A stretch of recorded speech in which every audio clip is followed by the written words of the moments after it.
இயேசுவின் முதலாம் அற்புதம். 3ஆம் நாளிலே கலிலேயாவில் உள்ள கானா ஊரிலே ஒரு கல்யாணம் நடந்தது. இயேசுவின் தாயும் அங்கே இருந்தாள். இயேசுவும் அவருடைய சீசரும் அந்த கல்யாணத்திற்கு அழைக்கப்பட்டிருந்தார்கள்.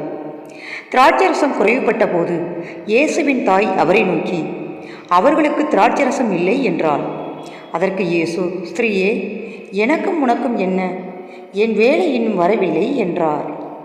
அவருடைய தாய் வேலைக்காரரை நோக்கி, அவர் உங்களுக்கு என்ன சொல்கிறாரோ அதன்படி செய்யுங்கள் என்றார்.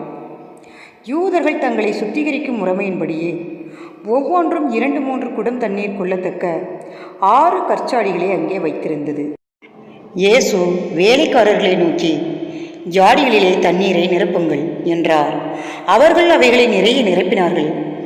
அவர் அவர்களை நோக்கி, நீங்கள் இப்பொழுது அதை கொண்டு போய் பந்தி விசாரிப்புக்காரனிடத்தில் கொண்டு போங்கள் என்றார். அவர்கள் கொண்டு போனார்கள்.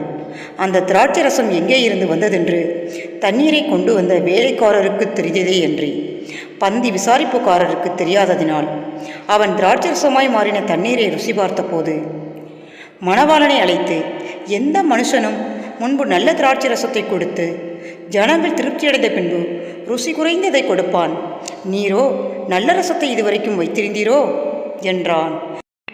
இயேசு இவ்விதமாய் இந்த முதலாம் அற்புதத்தை கலிலேயாவில் உள்ள கானா ஊரில் செய்து தம்முடைய மகிமையை வெளிப்படுத்தினார். அவருடைய சீசர்கள் அவரிடத்தில் விசுவாசம் வைத்தார்கள். ஆமென்.